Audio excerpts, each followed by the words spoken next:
Hi guys, welcome to study with Pooja. आज की video को शुरू करते हैं। तो पहला क्वेश्चन है, होली का प्रसिद्ध त्यौहार कहाँ अनुपम रूप से मनाया जाता है। जो होली का प्रसिद्ध त्यौहार है वो कहाँ अनुपम रूप से मनाया जाता है। तो ऑप्शंस दी गई है। तो वह मनाया जाता है सुजानपुर में। ऑप्शन डी, होली का त्यौहार जो है सुजानपुर में अनुपम रूप से मनाया जाता है। नेक्स्ट है, फुलैच त्यौहार किस जिले में मनाया जाता है। जो फुलैच त्यौहार है वह किस जिले में मनाया जाता है। तो ऑप्शंस दी गई है। फुलैच का त्यौहार जो है किन्नौर जिले में मनाया जाता है।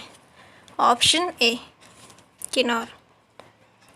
नेक्स्ट है, निम्नलिखित में से कौन सा मेला अंतर्राष्ट्रीय स्तर का नहीं है। जो नीचे ऑप्शंस में दिए गए मेले के नाम हैं, इनमें से कौन सा अंतर्राष्ट्रीय स्तर का नहीं है। तो वह है ग्रीष्म उत्सव धर्मशाला, जो कि धर्मशाला में मनाया जाता है, वह जो है अंतर्राष्ट्रीय स्तर का नहीं है। Option D. नेक्स्ट है, रेणुका तथा परशुराम की वार्षिक बैठक की याद में कौन सा मेला लगाया जाता है। जो रेणुका और परशुराम की वार्षिक बैठक की याद में मेला लगता है तो वो कौन सा मेला होता है। तो ऑप्शंस दी गई है। तो वह होता है रेणुका मेला। रेणुका तथा परशुराम की याद में जो है रेणुका मेला लगाया जाता है। Option A. नेक्स्ट है, हिमाचल प्रदेश के किस क्षेत्र में मृत शरीर के लिए डुबंत, बखंत और फकत 3 संस्कार का तरीका अपनाया जाता है। तो किस क्षेत्र में अपनाया जाता है। तो ऑप्शंस दी गई है। तो यह अपनाया जाता है किन्नौर जिले में। ऑप्शन डी, किन्नौर जिले में मृत शरीर के लिए डुबंत, बखंत और फकत 3 संस्कार का तरीका अपनाया जाता है। नेक्स्ट है, हिमाचल प्रदेश के घरों में जब किसी की मृत्यु होती है तो पुरोहित कौन सा पुराण पढ़कर सुनाते हैं। जब हिमाचल प्रदेश के घरों में किसी की मृत्यु होती है तो पुरोहित एक पुराण पढ़ते हैं, तो वो कौन सा है। तो पुरोहित गरुड़ पुराण पढ़ते हैं। Option B.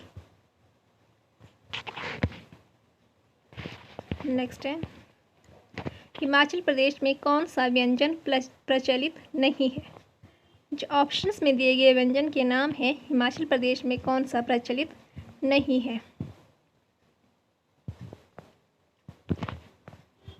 तो हिमाचल प्रदेश में दाल बाटी जो है प्रचलित नहीं है।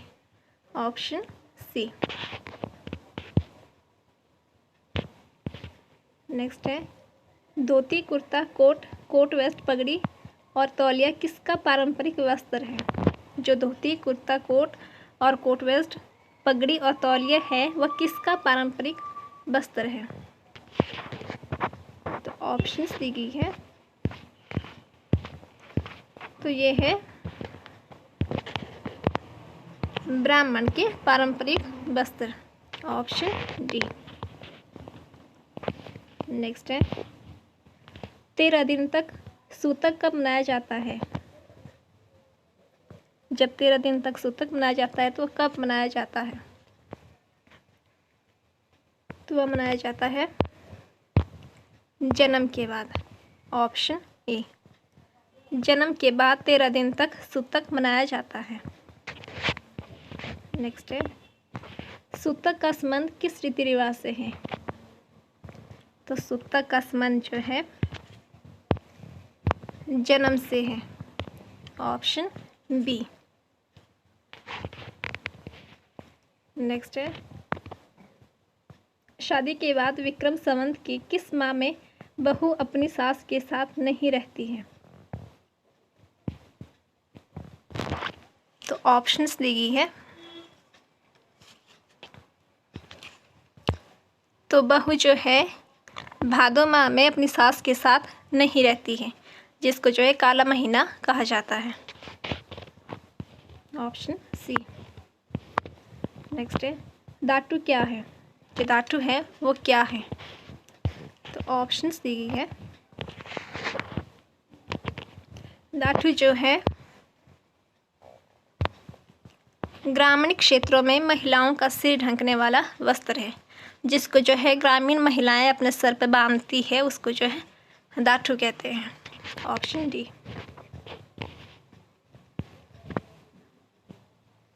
नेक्स्ट है शिमला हिल स्टेट्स के शासकों और प्रजामंडल के प्रतिनिधियों को जनवरी 1948 में सोलन में हुई बैठक का अध्यक्ष कौन था। जो 1948 में सोलन में बैठक हुई उसका अध्यक्ष कौन था। तो ऑप्शंस दी गई है, तो उसका अध्यक्ष था दुर्गा सिंह। Option D. जनवरी 1948 में सोलन में बैठक हुई तो उसका अध्यक्ष दुर्गा सिंह। नेक्स्ट है हिमाचल प्रदेश के गठन में मंडी, शांगरी और बघाट के शासकों की क्या भूमिका थी। जब हिमाचल प्रदेश का गठन हुआ तब मंडी, शांगरी और बघाट के जो शासक थे उनकी क्या भूमिका थी। तो ऑप्शन से दी गई है,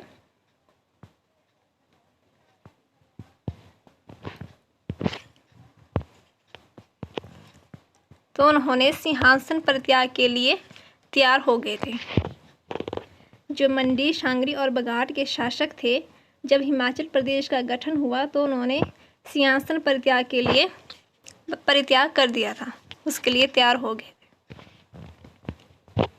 ऑप्शन ए। नेक्स्ट है 1948 में जब हिमाचल प्रदेश बना तो उसमें शामिल होने वाली सबसे छोटी रियासत ठकुराई कौन सी थी, जो कि क्षेत्रफल के आधार पर। तो ऑप्शंस दी गई है, तो सबसे छोटी रियासत थी कुठार। Option B. जब हिमाचल प्रदेश बना तो उसमें सबसे छोटी रियासत कुठार थी। नेक्स्ट है की अध्यक्षता में 26 जनवरी 1948 को अंतरिम सरकार संगठित की गई थी। तो किसकी अध्यक्षता में की गई थी। तो ऑप्शंस दी गई है,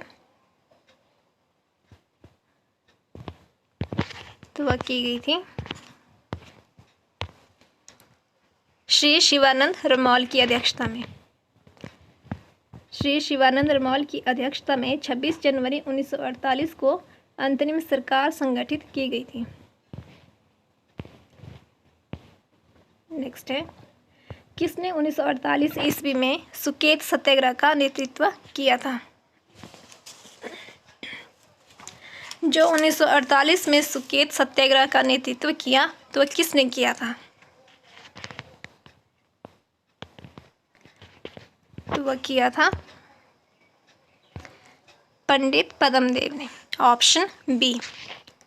पंडित पद्मदेव ने 1948 ईस्वी में सुकेत सत्याग्रह का नेतृत्व किया था। नेक्स्ट है 1948 में मुख्य आयुक्त प्रांत हिमाचल प्रदेश में कितने जिले थे।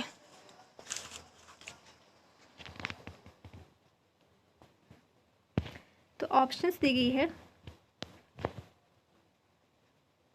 तो हिमाचल प्रदेश में 4 जिले थे। 1948 में मुख्य आयुक्त प्रांत तो 4 जिले थे उसमें। Option A. नेक्स्ट है हिमाचल प्रदेश कब अस्तित्व में आया। तो ऑप्शंस दी गई है, जब हिमाचल प्रदेश अस्तित्व में आया तो कब आया।